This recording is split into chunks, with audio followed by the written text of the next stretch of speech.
اس scandal کو تفصیل سے کور کیا ہے دا نیوز کے رپورٹر قاسم عباسی نے. بیک ٹو بیک انہوں نے سٹوریز کی. آج بھی ان کی ایک سٹوری موجود ہے, ان سے ہم ذرا تفصیلات لیتے ہیں. قاسم عباسی, بہت شکریہ میشو میں جوائن کرنے کے لیے. قاسم, بہت شکریہ. قاسم, آپ ایک عرصے سے کام کر رہے ہیں, متعدد آپ کی سٹوریز آئیں. سب سے پہلا جو سوال ہے, کیونکہ آپ ہی نے سب سے پہلے یہ معاملہ اٹھایا تھا کہ خان صاحب نے یہ گھڑی پہلے بیچی اور اس کے بعد توشہ خانہ میں ادائیگی کی. اب دستاویزات بھی جو سامنے آئی ہیں وہ بھی 22 جنوری 2019 کی ہے, سیم ڈیٹ کی ہیں. کیا یہ ایسے ہی ہوتا ہے یا جو خان صاحب نے کیا ہے وہ سوالات اٹھا رہا ہے؟ اچھا دیکھیے, اگر آپ توشہ خانہ رولز کی شاذیب بات کریں تو رولز تو بڑا اسپیسیفکلی یہ کہتے ہیں کہ جب بھی توشہ خانہ کا کوئی گفٹ جب توشہ خانہ میں آتا ہے وہ سب سے پہلے ریسیپینٹ جو ہے جس کو ملتا ہے, اگر اس کیس میں اگر عمران خان صاحب ہیں تو وہ لائبل ہیں اس چیز کے کہ وہ پہلے جو ہے وہ تحفہ ڈپازٹ کرائیں توشہ خانہ میں,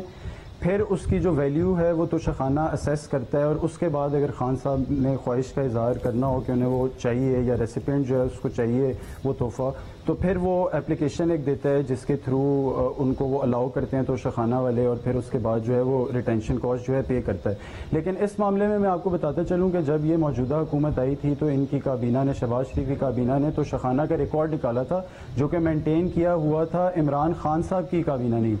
تو اس توشہ خانہ کے ریکارڈ میں کے مطابق جو ہے وہ بڑا اسپیسیفکلی یہ فائنڈنگز تھی, اور یہ حکومت کی فائنڈنگز تھی. میں آپ کو یہ بھی بتاتا چلوں کہ خان صاحب نے پہلے اوپن مارکیٹ میں, یہ بجائے اس کے کہ خان صاحب اپنی جیب سے اس کی پیمنٹ کرتے اور وہ ریٹین کرتے, انہوں نے وہ گھڑیاں توشہ خانہ میں ڈپازٹ کرنے کے بجائے ان کو پہلے اوپن مارکیٹ میں بیچا, اور اس کے بعد انہوں نے جو ہے جو ان کو جو ریٹینشن کاسٹ تھی وہ انہوں نے توشہ خانہ میں آ کے پے کی. اچھا, اس میں ایک اور انٹرسٹنگ چیز یہ ہے کہ شاذیب بھائی کہ آپ کو پتہ ہے کہ جو عمران خان صاحب تھے انہی کی حکومت نے جو ہے پہلے 20% تھی ریٹینشن کاسٹ, انہوں نے 50% پہ کر دی تھی. لیکن اگر آپ اس گھڑی کا دیکھیں, اس کی جو اسیسڈ ویلیو تھی وہ 10 کروڑ روپیہ تھی جو کہ توشہ خانہ نے یہ اسیس کی تھی.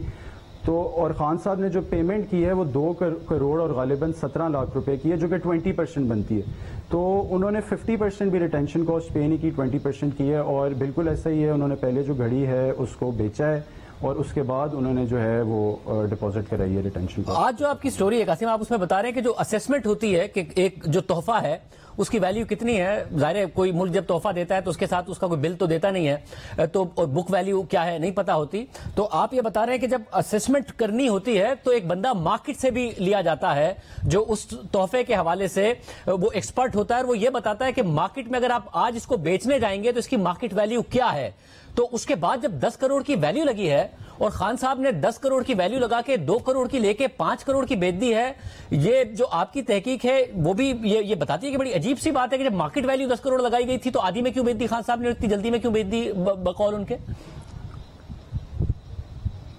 بالکل ایسے ہی ہے. دیکھیں کہ یہ اس طرح اصل میں ایکچولی پروسیس یہ ہوتا ہے کہ جب ویلیو اسیس توشہ خانہ کرتا ہے تو 2 لوگ ہوتے ہیں جو کہ انوالو ہوتے ہیں ایٹ فرسٹ سٹیج. پہلا ہوتا ہے ایف بی آر کا ایک آفیسر ہوتا ہے, اپریزر آفیسر ہوتا ہے, گریڈ 16 کا ہوتا ہے, ایک وہ ہوتا ہے, اور دوسرا جو ٹائپ ہوتی ہے گفٹ کی, فرض کریں اگر کارپیٹ ہے تو انڈیپینڈنٹ ایک کارپیٹ کا کوئی ڈیلر یا بزنس مین جو کہ جس کو ایکسپرٹیز ہو اس سبجیکٹ کے اوپر, اس تحفے کے اوپر. اگر گھڑی کا ہے تو وہ گھڑی سے ریلیٹڈ کوئی ہو سکتا ہے. تو وہ دونوں جو ہیں اس کی ویلیو اسیس کرتے ہیں, اور فرض کریں اگر جو ویلیو ہے وہ 5 لاکھ روپے سے زیادہ ہے تو پھر ایک کمیٹی جو ہے توشہ خانہ میں بیٹھتی ہے توشہ خانہ کے انڈر ہی, اور وہ کمیٹی جو ہے اس کی ویلیو اسیس کرتی ہے. اب خان صاحب نے یہ جو ہے 10 کروڑ کی گھڑی جو اس کی ویلیو اسیس ہوئی ہے 5 کروڑ کی کیوں بیچی ہے, اس کا تو اب میرا خیال سے جواب خان صاحب ہی بہتر دے سکتے ہیں کہ انہوں نے اتنی مہنگی گھڑی کیوں جو ہے 5 کروڑ کی بیچی. اور اس میں ایک اور میں آپ کو بات بتاؤں کہ یہ 10 کروڑ کی بھی ویلیو اس کی اس لیے نہیں سمجھ آتی کیونکہ یہ گھڑی جو ہے اس میں 4000 سے زیادہ گراف جو ہے, یہ ایک بڑا جو ہے one of the best developers of diamond ہے, اور اس کو پوری دنیا مانتی ہے. ایسا نہیں ہے کہ یہ کوئی بڑا مطلب کوئی عام سا کوئی ڈیولپر ہے ڈائمنڈ کا. تو اس نے جو ہے پورا اس اسپیسیفکلی یہ جو ایم بی ایس نے یہ سیٹ جو ہے خان صاحب کو گفٹ کیا تھا, اس پر انہوں نے پورا کیٹلاگ اختیار کیا ہوا ہے جو کہ آئی گیس 40 پیجز کا ہے. تو اس کیٹلاگ کے مطابق دیکھیں اس میں 4000 سے زیادہ ڈائمنڈز یوز ہوئے ہوئے ہیں ان ساری پورے سیٹ میں, اور اس کے جو ویٹ ہے جو کہ کیرٹس ہوتا ہے وہ 41 پوائنٹ سمتھنگ ہے, مطلب 41 کیرٹ سے بھی زیادہ ہے. اور اس کے میں آپ کو بتاتا چلوں ڈائمنڈ کو کوئی ایگزامن کرنا ہونا تو اس کے 4 C's ہوتے ہیں, کٹ ہوتا ہے, کلیئرٹی ہوتا ہے, کلر ہوتا ہے. تو یہ جو 4 اسکیلز تھے ان سب کو گراف نے جو ہے وہ پریمیم اسکیل پہ رکھا ہوا تھا, مطلب ایکسلنٹ تھے.